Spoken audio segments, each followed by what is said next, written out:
আর একটা brain booster মহা ঔষধ আমি বলে দিচ্ছি ইনশাআল্লাহ। যে কোনো বাচ্চা, বয়স্ক, যে কোনো তরুণ যদি খায় প্রতিদিন 1 চামচ করে বেলের পাতা, বেলের যে পাতা আছে এইটা শুকাবেন, মানে বেলের শরবত খান না, ওই পাতাটা শুকিয়ে গুঁড়া করে ঘি দিয়ে ভেজে খাবেন। বেলের পাতার মধ্যে রয়েছে অ্যালকালয়েড, ফেনোলিক অ্যাসিড, ফ্লাভোনয়েড, একটা মারাত্মক লেভেলের সুপার অ্যান্টিঅক্সিডেন্ট, এই 3টা উপাদান। এটা আমাদের ব্রেইনের মধ্যে যে মেইন কোষগুলো, যে কোষগুলোতে ব্রেইন তৈরি, নিউরন, এগুলোকে অক্সিডেটিভ স্টেট অর্থাৎ এগুলোকে আঘাত, পক্ষাঘাত, যে কোনো রকমের ধ্বংসের হাত থেকে ইনশাআল্লাহ এই অ্যান্টিঅক্সিডেন্টগুলো রক্ষা করবে।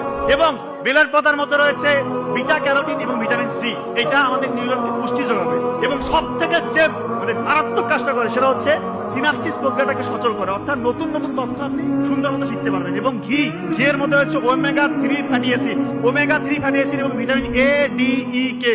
এইটা ব্রেইনের জন্য একটা মারাত্মক লেভেলের সুপার এনার্জেটিক একটা খাবার, এটাকে বলা হচ্ছে ব্রেইনের এনার্জির ফুয়েল। তো এই দুইটা যখন আপনি কম্বিনেশন করে খাবেন, যে কোনো স্টেজে খেতে পারেন, যে কোনো বাচ্চা, বয়স্ক, যে কোনো তরুণ যদি খায় প্রতিদিন 1 চামচ করে বেলের পাতা শুকিয়ে গুঁড়া করে ঘি দিয়ে ভেজে 1 চামচ করে খাওয়াবে, ওর ব্রেইনের অবস্থা যে অবস্থায় আছে না কেন ইনশাআল্লাহ তার থেকে ব্রেইনের কর্মক্ষমতা বহু করে বাড়বে ইনশাআল্লাহ।